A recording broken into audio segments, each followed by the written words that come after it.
The Washington Post has revealed new details about how the United States has assembled a vast domestic intelligence apparatus to collect information about Americans using more than 1,200 government organizations and nearly 2,000 private companies work on programs related to counterterrorism, homeland security, and intelligence in about 10,000 locations across the United States. The money spigot was just opened after 9/11, and the vast majority of our funds in intelligence go to private sector corporations. Is that there's been a steady flow of money coming in since 9/11 for so-called counterterrorism, but it's really been with little strings attached and also little training. So you have what are called fusion centers around the country. But what I've found is a lot of people working there have no training per se in terrorism investigation. Certainly they lack training in civil liberties oversight and making sure people's rights are protected. I want to get it renewed every year. So do you think you're going to downplay the threat? Do you think you're going to say, oh, there's no more, problem over here in this area of the world, so, pull our contract? That they just want to constantly produce new threats. They want to create new intelligence. They want to create new reports, justify their job, and create victories in the war on terrorism. Well, and unfortunately, it's not just Republicans. There's a law called the Animal Enterprise Terrorism Act that was passed a couple years ago that labels things like nonviolent civil disobedience as terrorism if it's done by animal rights activists. As a lot of this has been orchestrated by a right-wing group called the American Legislative Exchange Council.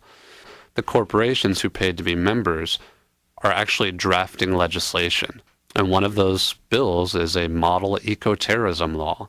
Our last director of national intelligence, Michael McConnell, is now back at Booz Allen, Hamilton, one of the largest intelligence contractors. So you have these people going in and out of these companies, having top-level security clearances, yet they're in the private sector making huge profits off of this. About an FBI file that revealed an undercover informant in the animal rights movement who talked about the importance of spreading gossip to disorient these activists and to make people turn against each other. But as Muslim communities in America came under increased scrutiny after 9/11, he was a Muslim willing to spy on fellow Muslims in exchange for amnesty.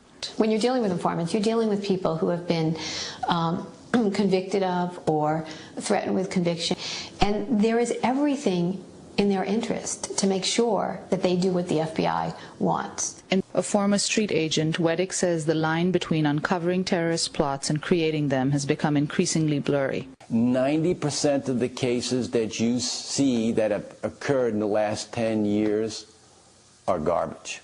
I think of the librarians who got a national security letter, how the FBI came to them, knocked on the door, handed them an NSL that demanded information about people using the internet, and the librarians fought back. They said no. They sued the U.S. government over the Patriot Act. The June 2008 law that President Obama voted for as senator that grants immunity to telecommunications companies from lawsuits for wireless wiretapping. Because that provision was definitely rammed through Congress at the behest of the Director of National Intelligence and with a whole lot of lobbying by the heads of the United States telephone companies. And that provision really undermines public accountability for warrantless wiretapping. Well, a former banker for the Swiss giant UBS, who blew the whistle on the biggest tax evasion scheme in U.S. history, is preparing to head to prison tomorrow. Government prosecutors have admitted the massive fraud scheme would probably not have been discovered without Birkenfeld blowing the whistle on UBS. So why is he the only one going to jail?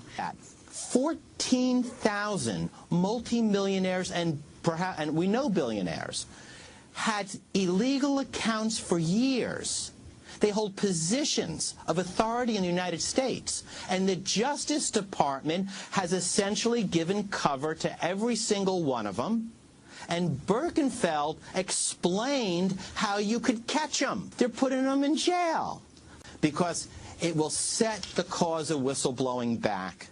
And that we cannot afford. Whistleblowers detect fraud. They must be encouraged. This crazy, out-of-control system accreted after 9/11, and here 2 years into the Obama administration, it is essentially in the same form that it was when the Bush administration left office. That we as Americans need to ponder that we have created a government apparatus that really does not comply with our very precept of the balance of powers. And until people start raising that chorus of voices and demanding accountability, I don't think we're going to have much change.